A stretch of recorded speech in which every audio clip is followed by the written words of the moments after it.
wine, made all over the world, enjoyed by millions, but still mysterious to many. Including us. Oh, my God. I'm Matthew Goode. And I'm Matthew Rhys. You might be wondering what two actors are doing on a show about wine. I've always loved that sound. Glass of giggles. And then maybe a cleansing ale. Well, we're going to be looking behind the labels on all kinds of bottles. Is there a dry finish on it? Yeah, it is dry. I quite like Well, it. okay, And so do I. Oh, What? From the wine we enjoy every day with our dinner to the really, really fine stuff. This is well over £100. I'm all right. We'll be exploring stories that not only tell us about wine, but the world we live in today. It's about weather, soil, grapes, and people. We're going to show you there's a wine out there for everyone, and trying something different is the best way to understand more about this marvelous drink.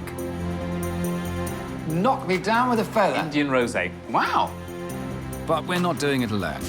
Our team of wine experts has traveled to 11 countries on 5 continents to bring back the best and most interesting wines. I'm not sure if this is sort of genius or just bizarre. Here, to our villa, high in the Italian hills. Where have you been, Maestro? I've been to Chile. It was very interesting. We've got 2 fascinating wines. And we're getting out and about ourselves. This isn't right. It is right, it's just you haven't worked it. You don't speak Italian. Make her speak English. We're taking a trip across Italy, choosing wines that reflect the spirit of this most beautiful country. Made your choice? I've made my choice, but I'm not going anywhere for a bit. I'm going to just luxuriate in it for a second. In this episode, Joe Fattorini heads to South Africa to find out if one winemaker can change its spots with an innovative wildlife program. Wow. That's a leopard. A box of smells might just make wine experts out of us yet. That's remarkable. It's good, isn't it? Absolutely bang on. A glass of hot wine gets Amelia Singer jumping for joy in the Alps. Yes! Yes! Thank you. This isn't fair. It's not funny anymore. And an American Jesuit tells us that there are some upsides to becoming a monk in Italy. The Benedict says that you should have wine at the table for meals. It's not just a choice, it's a law. It's a law. You have to. So do stay with us as we uncork and decant. Another Grand Cru episode of The Wine Show.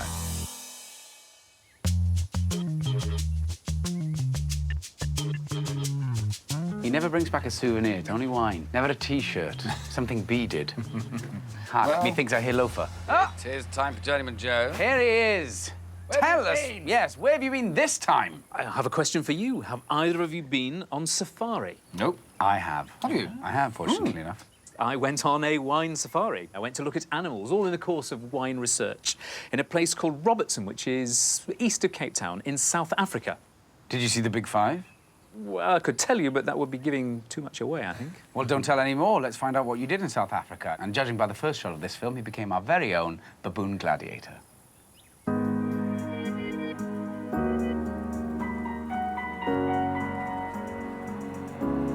There's a constant quest to find a balance between nature and agriculture, trying to prevent the reality of industry encroaching on wildlife. And this dilemma also exists in the world of wine. How can a vineyard survive without eventually destroying the nature within it? I'm here at the Floral Cape on the southwestern tip of South Africa to visit a winery which is trying to do just that. If settlers came to South Africa today, they wouldn't dream of putting a bland monoculture like vines into what's the world's most complex environment. They simply wouldn't do it. But there are some winemakers who are trying to find a balance between making wine and South Africa's unique environment. Located on a private nature reserve in the Breed River Valley is Graham Beck Winery. Their aim is to make great wine while preserving the surrounding ecosystem. Graham Beck Vineyards has a rule. For every 1 hectare that's farmed here, at least 4 more are preserved for the wider habitat. Dedicated gamekeeper and conservation manager Mossy Basson oversees the game reserve, helping to protect the winery's vines and preserve the wildlife. When you come to work in the morning, are you coming to work at a winery or in a game reserve? I just come to work. in nature. I'm coming to learn here. I think that's my main focus in life. Learn and trying to figure out how can we steer our operations in such a way that we maintain the flow of nature in this area. But of course, learning a lot about wine, learning a lot about the growing of grapes, and then also trying to figure out how can we make that process more sustainable. But it's always nice to meet somebody who, clearly, the job is their life's work, it's your passion. It is one hell of an office to come and work at. Mossie's office extends over 2,148 hectares of natural, undisturbed wilderness. This must be a habitat for all sorts of species of animals. Yes, definitely not our big five, elephant, rhino, lion, and those sort of things. Yes, we do have quite a healthy population of leopards, not just on the reserve, but also in the area. I've put up some camera traps 2 weeks ago, and I would like to go and have a look at and see if we got any footage. The camera traps are activated by motion detectors, capturing footage of the wildlife. Is there a conservation purpose for taking the photographs? It's a monitoring thing so that you can at least know what is moving around, yeah? Yeah. You can also concentrate on leopards, like we've done in the past. Or I've concentrated on some of our otters as well, our Cape clawless otters in the river system. As the reserve is such a vast area, these camera traps help Mossie keep tabs on any wildlife that could harm the vineyard. This is exciting. Wow. That's leopard. a leopard. Isn't it beautiful? It's really close to the camera. Yeah. This must be very exciting when you find these on the camera. Baboons. Oh, a baboon. Yeah. An unmistakable baboon on its way to pick grapes, I suspect. The baboons on the reserve sleep in the hills beside the vineyard. The problem is that the grapes are at their best, really in the driest season. So there's not a lot of food available out there. And therefore, this is like a shopping mall for them. And Mossie has set camera traps close to the vines to show what an attraction a free lunch can be to a hungry baboon. How destructive are they? I think if you just leave them, they could really destroy a vineyard. But we try and sort of deter them. So we've got the guy on the bicycle.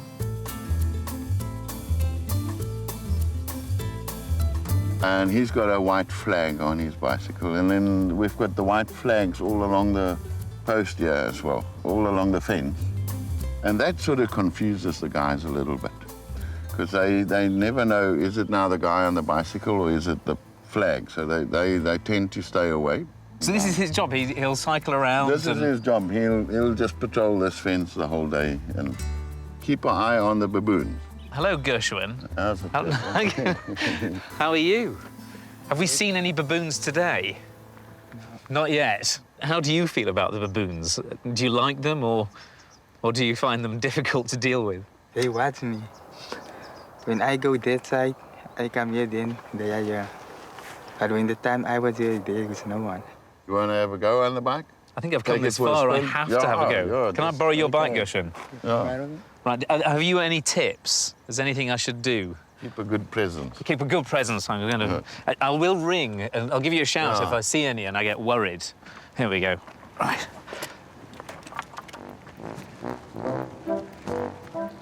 This is pretty cool cycling, because it's rather like going on a nature safari. Not that I've seen an awful lot of nature, and I'm concerned that somewhere over there, all the baboons are very cleverly going, that guy's just cycling up the same bit.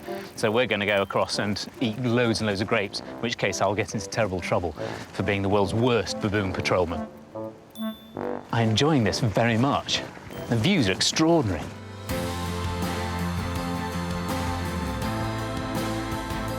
As annoying as they can be, baboons are still part of the ecosystem and do help stop other wildlife invading the vineyard simply by being here. The game reserve is a lovely project, but this is a winery. Actually, it's a very serious winery. Graham Beck made the sparkling wine that was served at Nelson Mandela's inauguration in 1994. And as a result, it also made the wine that Barack Obama had served when he was nominated to run for president. So this is more than just a woolly PR stunt. This is integral to what they do here. But does Graham Beck's philosophy make it all the way from the reserve, through the vineyard and into the bottle? Cellar master Erika Obermeier can hopefully tell me more. As a wine person, it's nice that it's made in the middle of a game reserve, but does it make a difference to you that you can improve that wine because of the game reserve and the biodiversity around your winemaking? I certainly think so, yes, because being so close to the game reserve actually makes you think a lot more about the wine. So by spraying pesticides, you'll actually think twice because you see the animals, you see the insects. So yes. It's easy for wine producers to put Planet First on the side of a Jeep or to put pictures of rare animals on their labels. What's much harder is for wine producers to turn that into something tangible, to live those values every day. As a wine lover and as a journalist, it's easy for me to say I prefer one wine to another or to say one wine offers great value. What's harder is to explain how those wines have an impact on the wider environment. And that's perhaps why I arrived here with a tinge of scepticism. But what Graham Beck is doing is very real, and spending time with Mossy and Gershwin has shown me that it's possible to find a balance between making great wine and preserving nature. How wine production has an impact on the environment is important, and it's a responsibility that we all share.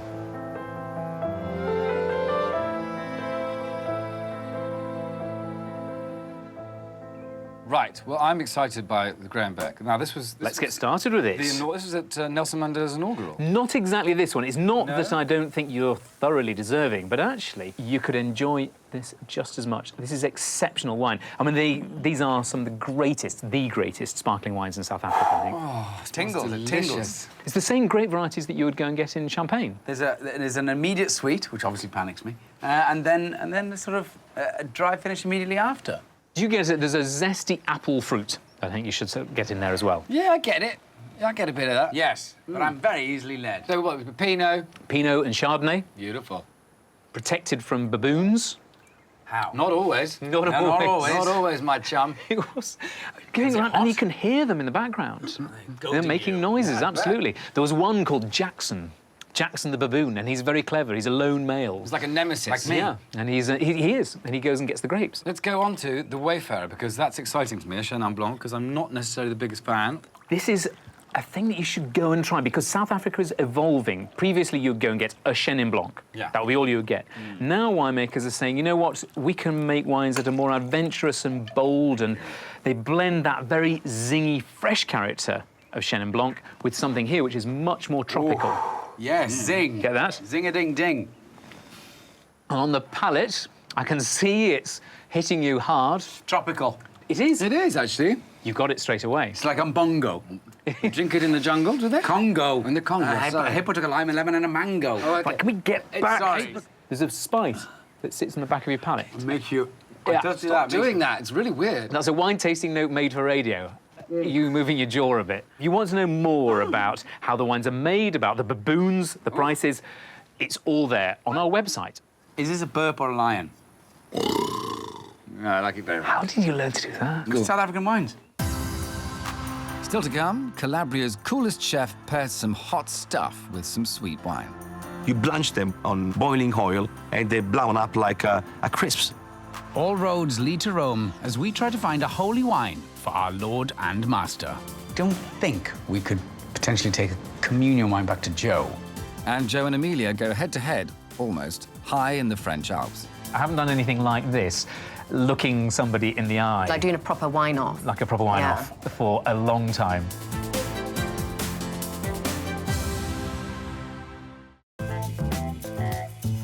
Where there's wine, there's a gadget. Whether it's cooling, pouring, or opening, someone has tried to find a way to give us the best glass of wine possible. But which gadgets are great and which are good for nothing? Here we are, once again, my favourite time of the show. Ooh. Gadget time. Look at that, it comes in its own attaché case. That was very stylish. It has 2 infinite numbers for 2 infinite fools. Do you want to have a go? Should we have a look inside? Yeah, go on, open it up. Very nice. So we go and gently open that up and now have a look. What is that? Oh, this is an aroma kit. Oh. This is the Aroma Master Aroma Kit. 88 different aromas that you'll find in wine in different forms. Is that it? There's only 88? No, there's loads more, but these are the most useful ones. And to help you... Oh, look at that. Here we have... There's a wheel of aromas. Oh. And this is a marvellous thing. This is pictorial, so it helps you go and find what aromas it is that you might want to go and try. So should we go and find one? And what we'll do is we'll try a wine. Blind it. Grab yourself a glass. All right. Hooray! Here we go. So here we have an Anjou from the Loire Valley. Very nice. I think I know this one. Possibly do. I'll have one as well. And what we'll do, if we swirl and sniff... Yeah. And you're thinking, I'm not quite sure what the aroma is that I'm picking out in this. Yes. And you think, maybe it's honey, but I'm not sure. So can I test myself and see what honey smells like? Well, we go here, number 73. Oh, a lucky number for me. I want you to go and have a bit of a smell of that. So have a... That's remarkable. It's good, isn't it? That's absolutely bang on. I'm genuinely shocked by that. So it also smells really nice. If you had something that was unusual, that you hadn't tried for a long time, or that you weren't quite sure about, so you're thinking, passion fruit, what does passion fruit smell like? Well, you go to number 12 and you smell passion fruit. Go on, get in there. There it is. Fast hands you've got. You'd have made a great back. Quick eye. Oh. Is it passionate? Yeah, it is. So if you've got a Chilean Sauvignon Blanc, which characteristically smells of passion fruit, you know you can memorise that smell, and then you go, oh, that's probably Chilean, that. This comes with a board game, so you can play a board game to learn the aromas. Is it a Bordeaux game? It is a Bordeaux game of sorts. You certainly land in Bordeaux. Who buys this? Who buys it? I was Sommelier. just starting to bore me then. I'm sorry, is that all right to say? Oh, it's a board game. You're looking at one of those people who bought them. They're not cheap. This is £300 or thereabouts. And, you know, there are different sorts. I've got another one here. This is 54 different aromas. 54 different aromas. How much is that, though? Similar kind of price. A lot of people find these very useful as part of doing wine exams. That's where they really come in useful. If somebody was interested in buying which one of these kits they should go and buy and what they should use it for, we will go and have a chat with them, because you could go to our Twitter handle, @WineShowTV, and ask us a question. What do we use this for? And we'll tell them. Look. Oh, yeah. You see, you mocked it a moment ago, and you're all over it now. I'm in. Yeah, I know. That's often... Come on, let's settle down with a good Bordeaux and have a game of this. Yeah, lovely. That's the evening sorted. Done. Now, food and wine. When we're thinking about what to drink, we generally choose our wine after we've decided what we're going to eat. But here on The Wine Show, we like to mix it up. We're asking some of the world's greatest chefs to reverse the idea. First, they're picking their favourite wine. Then, they're planning a dish to match it. I'm curious to know what Matthew and Joe would like to eat with the wine chosen by today's chef. That screams sparkling wine. It does. It screams something else. What's that? I'll tell you what it is. Our chef from today has launched a missile of sweetness our way from the deep south of Italy. Fabulous. Calabria. Calabria. What is it? It is a Moscato. Oh, fabulous. Look a Moscato, a Passito Moscato. A Passito means that the grapes have been dried out on little beds, so that you concentrate all that sugar and acidity and flavour, so you get very intense kind of, amber colour. It is sweet, but it is not sickly. There's a tang to that. Burnt tangerine. It's spicy. Its colour is enormously frightening, but actually its finish is, is rather amenable. This is wild. What would you want? What would you want with your burnt tangerines? Let's go with the golden rule first. When you're matching sweet wines, you can go very savoury. Yep. So you could have sometimes quite savoury, salty pâtés. Yes. I suspect a sweet thing, but this should be the sweeter item in it. You think of that melon and parma ham, but no, go with your pâté inkling. Some sort of. You've hit the L word right on the head. Is it liver? Oh, I won't say any more. I'll leave that to the capable hands of our chef today, Francesco Mazzei, and what he cooked to accompany this fabulous sweet wine.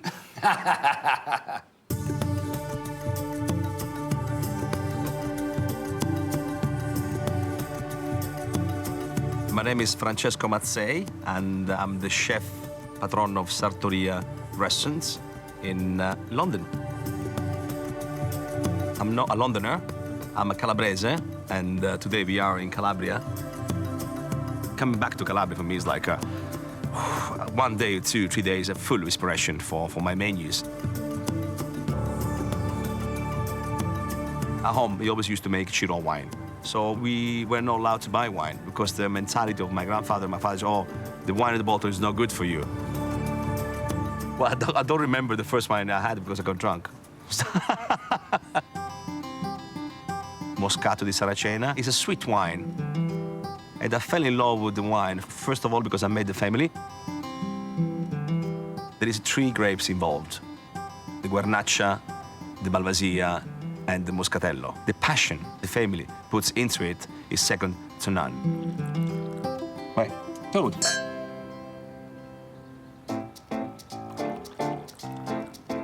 I match this wine with the liver.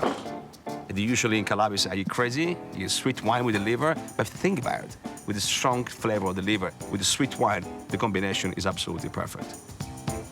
It's a liver involtini, stuffed with nduja, wrapped in a crepinette, and served with the crushed saffron potato. The nduja is a soft salami. I'm just adding fresh herbs, whatever is in season. In this case, we use some basil, rosemary, sage, and a lovely parsley, which is give the freshness. And we stuff the liver with it. Then we wrap with the crepinette. Just add a little bit of this beautiful sweet wine, and we simply pan-fry it. This guy here, which owns this place here, it's called Enzo Barbieri. He grows the best chili pepper in the world. You blanch them on boiling oil, and they blown up like a crisps. Unbelievable, they're so light. You add this on top, so you go crushed potato, the liver, and this crispy chili pepper called pipi krushki. Me, I think I'm a missionary of Calabrian food, the Calabrian wine.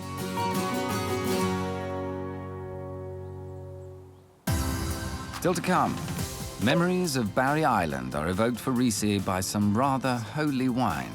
It's like, oh, it's candy floss at the fair immediately. And Joe's Vin Chaud provokes an unexpected Gallic reaction. À toi.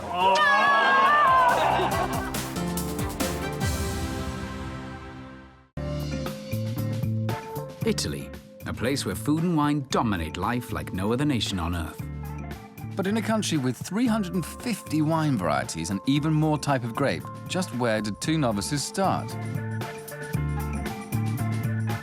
We're looking to our mentor, Obi-Wan Kenobi, Joe Fattorini, for help. He's creating a trip across Italy so we can learn a little about this country's best wines. But sending us to the nearest bottle shop is just not his style. Yes, this is certainly more than just a jaunt through the Italian countryside. I'm here to concentrate. Me too. This is the wine showcase. It currently contains 3 wines. There are 9 more wines for you to find. I want you to find a wine that represents the enduring relationship between Italy and the Roman Catholic Church. Oh, blimey, O'Reilly. I've arranged for you to meet Father Brian Reedy.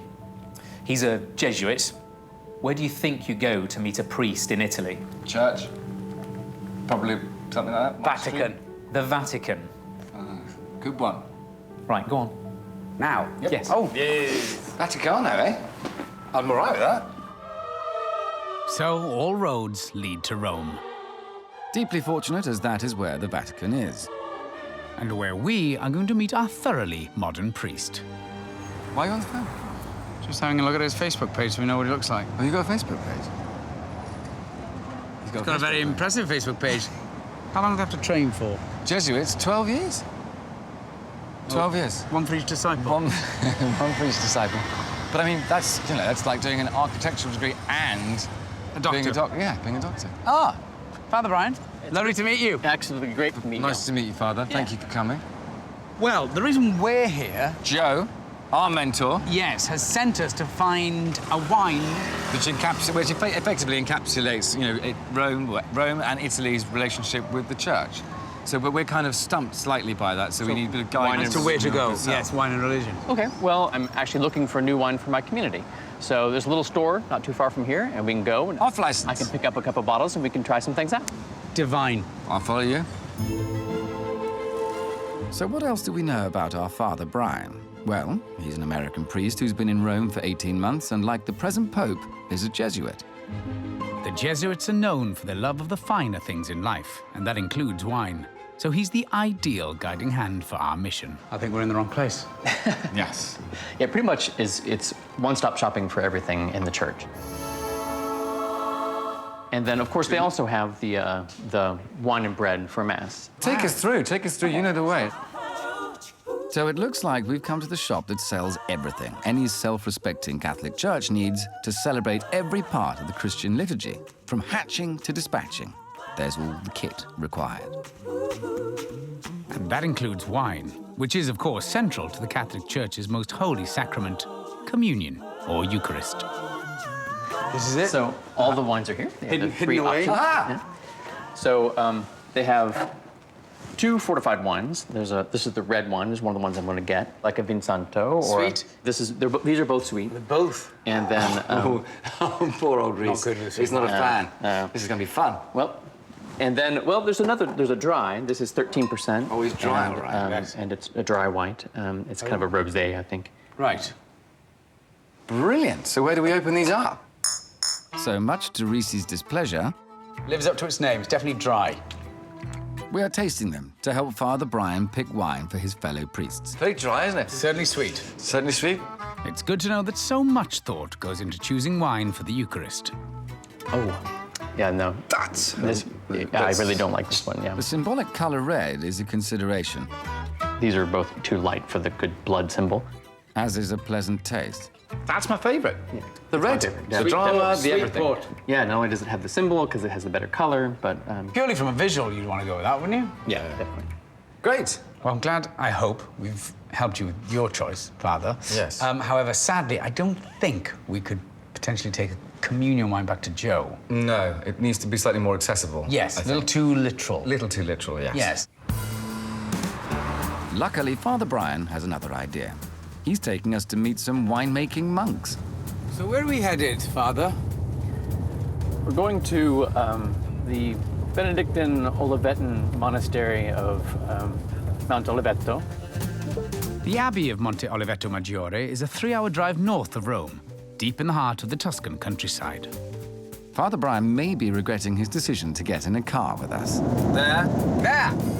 Rhys is not exactly simpatico with the Signora trying to help us get there. A 200 metri prendere l'uscita a destra. This isn't right. It is right. It's just you haven't worked it. You don't speak Italian as well as I do. Make her speak English. That's fine. Eventually, we find the right road, and it's been worth the journey. The monastery is stunning. There's been an abbey on this side since the 13th century. At its center is a cloister open to the sky, symbolizing the monk's desire to be close to God. Here to show us around is Brother Antonio. Before taking us to visit the cellars, he's kindly showing us some of the murals that line the walls of the cloister, which depict aspects of monastic life. What's going on in this wine-laden scene? Questo è un refettorio monastico. E intanto vediamo che è in tempo di Quaresima, per quello che sono I pesci a tavola. It's during Lent, they're just eating fish, and Benedict says that you should have wine at the table for meals. So it's within their law that you're supposed to have wine at the table. It's not just a choice, it's a law. It's a law, you have to.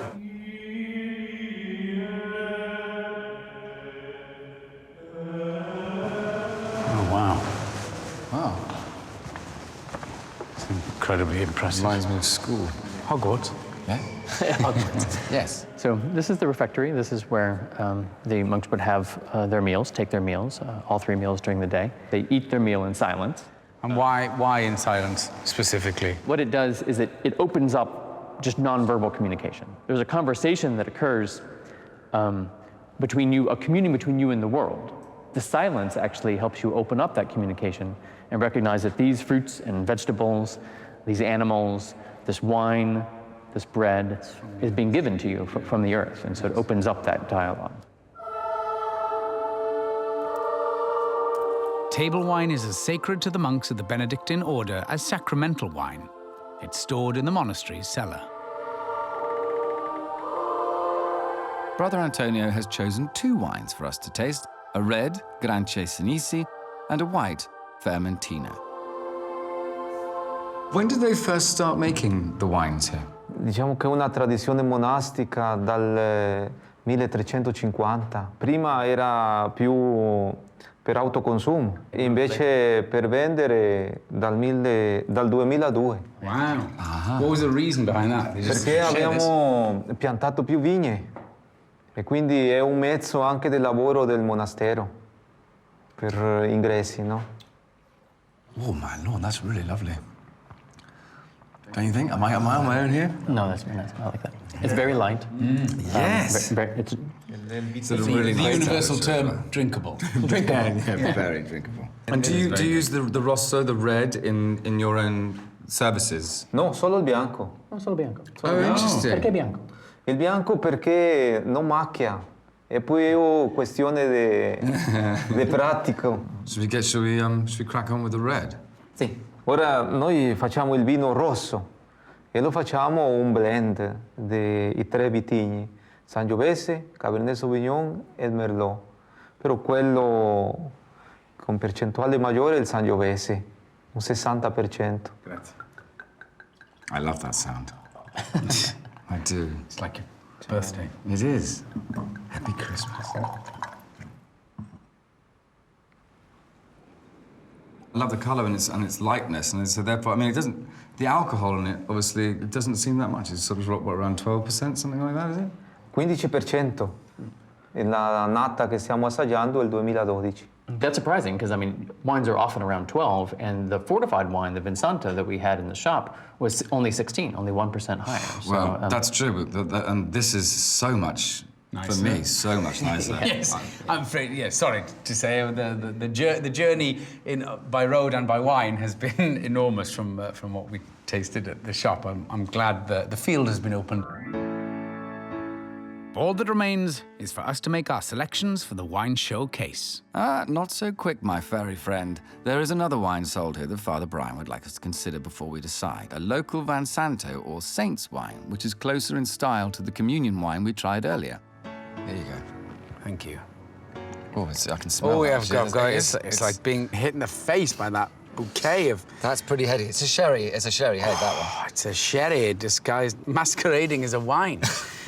It's like, oh, it's candy floss at the fair immediately. Wow. Wait, should we do as a very traditional tradition?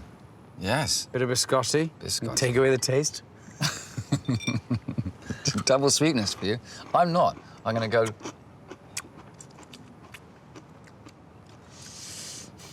Wish me luck. Yeah, good luck. I feel like I've just aged.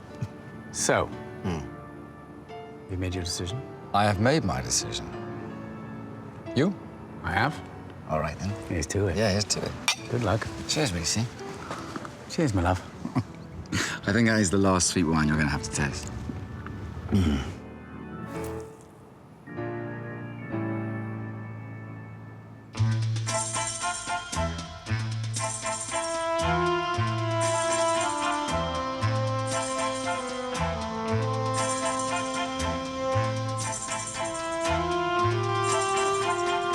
Let's have a look. What have you got, Goody? I've got a lovely bottle of white. A little bit more specific than a white. We know you told us to go and see the Jesuits, and we did. However, the Jesuits, or more specifically, Father Brian, had a better idea and took us to see some Benedictine monks. What's fascinating was the fact that they used both white and red, mostly because white comes out the clothes easier. So we want to see which your favourite is. So you've chosen a white. I really liked it. You really liked it? Yeah, I'm a fan of whites as well. I'm intrigued to know what you'll think. This is Vermentino. I like Vermentino. Oh, it's good. Great wine. Oh, you do? I do. Shocker. It's very ripe and fruity. There's a nice citrus freshness to it, really ripe is. citrus flavour. Oh, that's good. It's bang on trend, Vermentino, these days. And you've chosen a red. I have. Was that your favourite? It was, yes. Great sound. Oh. Had a great nose. He did. Lovely man. Yeah. The tension's killing me. This is very different from the reds we've had so far. It is. It's very Italian. Bless you. It's got a bitter cherry note to it. Of course it is. This is very hard. And you've chosen two very good wines, and there is a very good reason why you've chosen. They're both made by monks. They're both used in the liturgy and during daily life. Which do I choose? I love that white. I think it's absolutely fantastic. But I love the red more. Yay! Good for you. Granci Senesi, Rosso. Get in. Don't get too ahead of yourselves. You've done quite well this week. Next time, we'll see.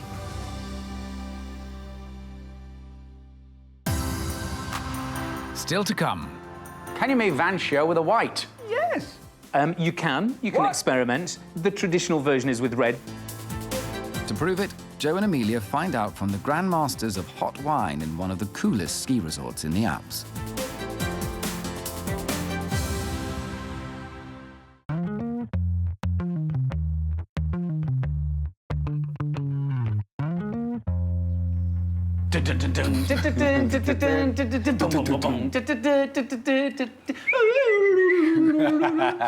Mountain wines, come on, hit me with them. It's an amazing excuse to go skiing.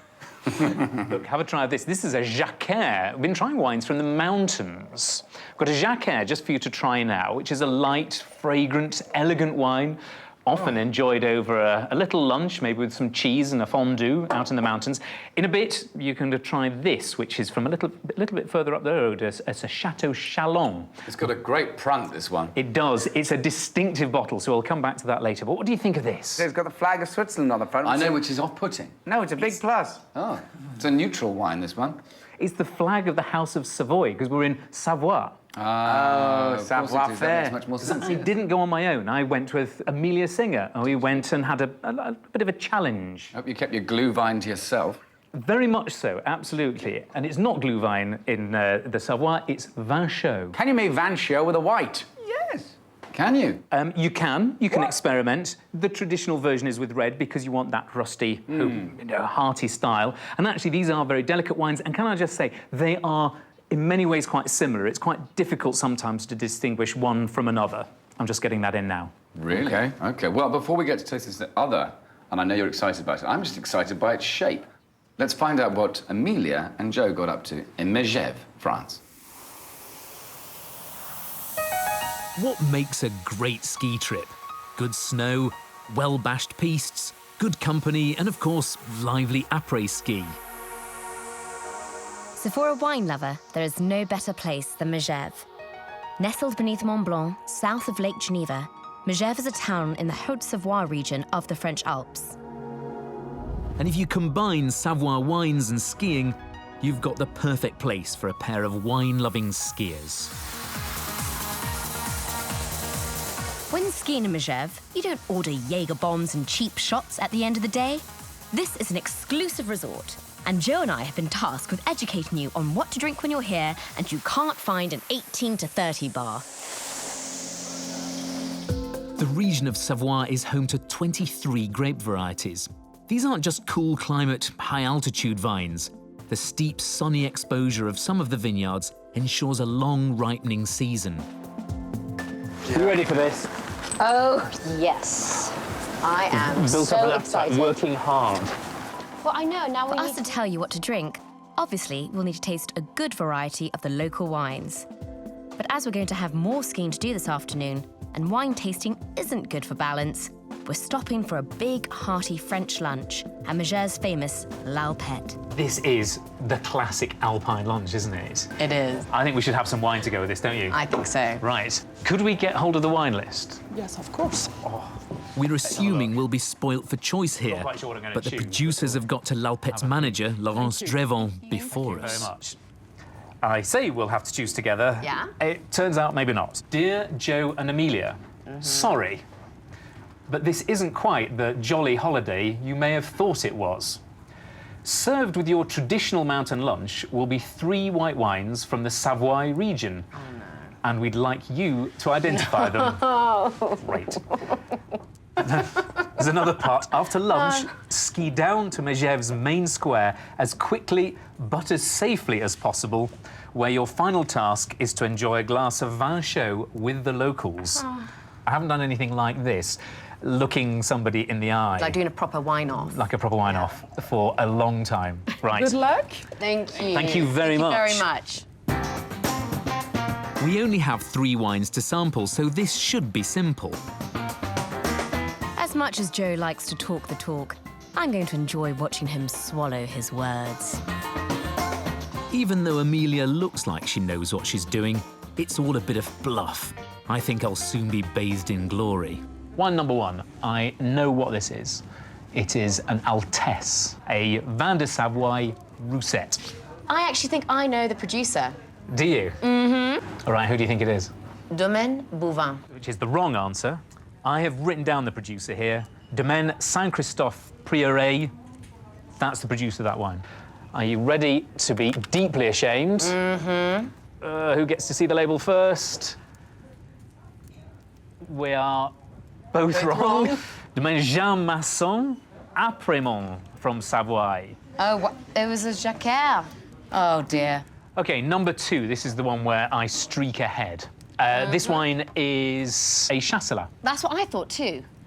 Right, how do we define it? I'm going to have a go at the cru where it comes from. I think that is a Marin. I will have a go at the vintage. I think it could be 2012. Well, it's younger than that, so if it is a 2013, I get 2 points ahead of you rather than just the 1. OK? Fine. There is a possibility we may both be wrong. I know. I'm... Marin. Yay! OK, so at least... 2012. Yes! Oh. Yes! Chasselas 2012. I think I did better, though, for knowing the village. I'm sort of claiming a moral victory there, and I think it's harder to know where it comes from than how old it is. Do we both get 1 point? I think we both get 1 extra point. We did actually nail the wine. Exactly. So competitive and really angry. Right, in which case it entirely comes down to this third wine. It is a Rosin from Frangy, 2012. You got the wrong village. This is Crepy. And you got the wrong vintage. Boom. Oh, really? This is a 2013. You sure you want to stick with that answer? Yeah, I absolutely am. On the basis that you're not going to win? Mm-hmm. No. No. We got the grape. We got the grape. We got the grape. It's Rosin. It is. Yeah. Ah. It is Rosin. Did you expect there would be such variation between the wines? I just thought they'd all just be fresh and rather banal, but they all have a lot of character. I mean, the Jacquard, fruity but so concentrated. I think the Marin is the one that was the most typical, and then our most exotic wine. With it being younger, then there's a wonderful freshness too, which can cut through a lot of the hearty food here. How do we go and decide this? I know. We've got equal points. After that less than relaxing lunch, we prepare for our final run of the day down into the beautiful town of Megève. The resort at Megève was founded 100 years ago by the Rothschilds, who grew tired of skiing in other resorts like Saint-Moritz.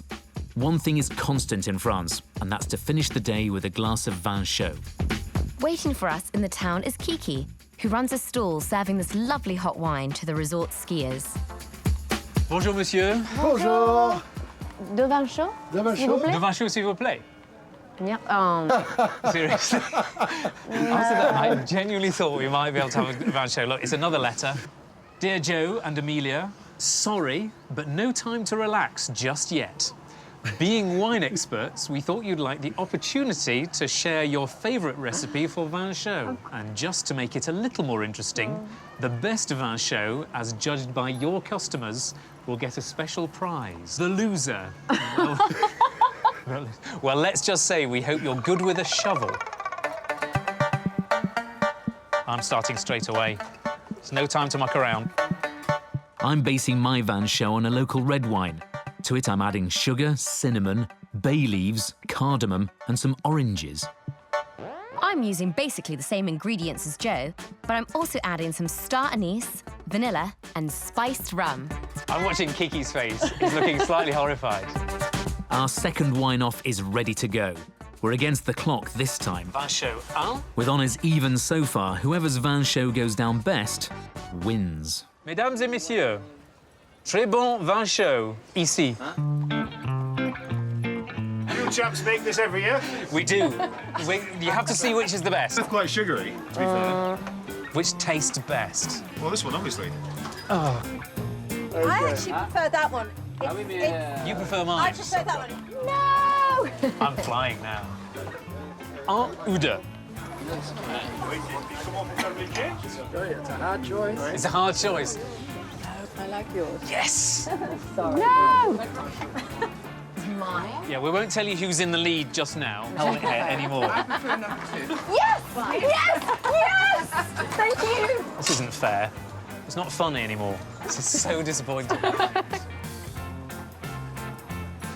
Wow, it's for men.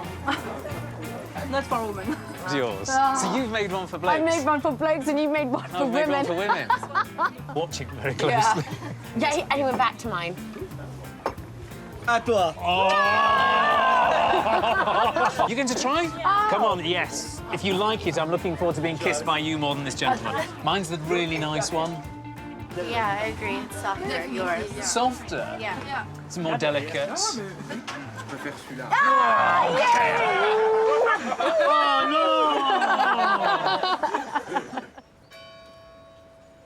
no! That is the church bells. It's over. I've been kissed a lot by a Frenchman. I know.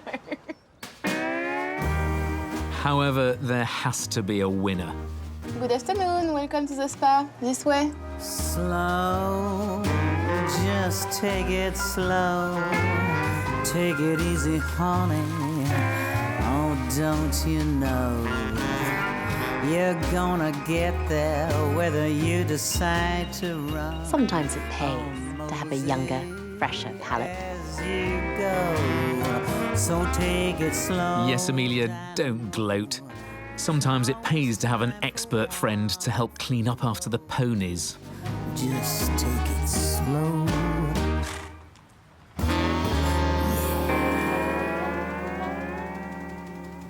I think you'd rather have had a rub down, wouldn't you? I know, but a kiss from... He was called Fefe, and he was one of the carriage drivers, and there was a distinct equine aroma in me and him. Can we taste this wine now? You can. This is Chateau Chalon. This is from Jura, and this is a very distinctive style of wine. If somebody has not tried this before, they should. Crumbs, should they? Sherry, has it gone off? Is it all right?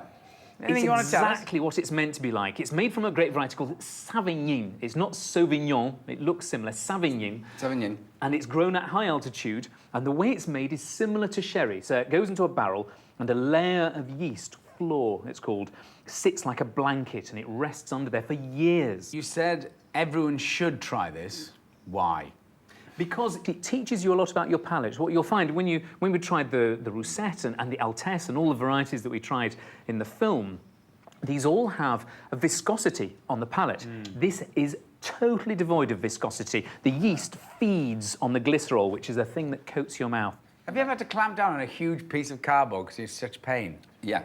It's that taste? Yeah, it's exactly that. In spite of your distinctly equivocal recommendation, I'm sure there are lots of very refined people out there who'd love to try Chateau Chalon and indeed the mountain wines of Savoie. We've got loads more information on our website. Thank you, Joe. And actually, don't be put off by the fact that some of these are, are things that you might not have tried before because they're brilliant. I had a great time, really good. Good, time. so Thank did you I. very much. And all kidding aside, there'll be a lot more to learn from this gruff old Billy Goat on the next edition of The Vin Chaud.